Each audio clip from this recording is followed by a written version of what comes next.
Председателот на Венецуела Николас Мадуро и неговата сопруга Силија Флорес се префрлени во Њујорк по големата американска воена операција во Каракас, кога Мадуро и првата дама на Венецуела беа заробени во нивниот комплекс и пренесени во Соединетите Американски држави. Мадуро е задржан во притворен центар во Бруклин, каде што чека судење по обвиненијата за трговија со дрога и оружје. Се очекува тој првично утре да се појави пред Федералниот суд на Менхетен.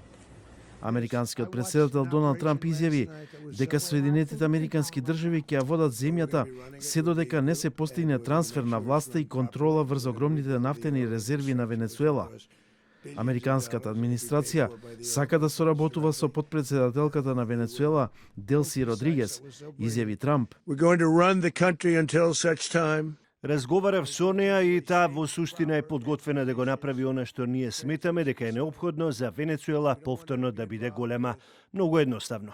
Врховниот суд на Венецуела ја именуваше потпредседателката Делси Родригес за вршител на должност председател, а меѓу граѓаните на Венецуела владее мешано чувство на радост, надеж и вознемиреност. Потпредседателката на Венецуела Родригес, говорејќи на државната телевизија, ги повтори повиците за ослободување на Мадуро и неговата сопруга. Повикувам на смиреност и единство за одбрана на земјата во контекст на киднапирањето на Мадуро. Мадуро и првата дама беа заробени во нивниот комплекс и пренесени во Соединетите Американски држави како дел од драматична ноќна операција на американските специјални сили, во која беа извршени и напади на воени бази.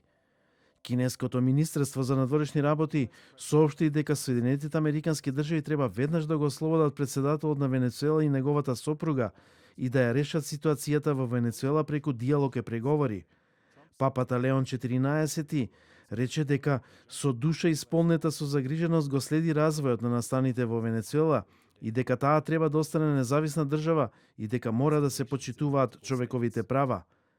Инаку Венецуела има огромни резерви нафта, што е околу 1/5 од глобалните резерви во светот.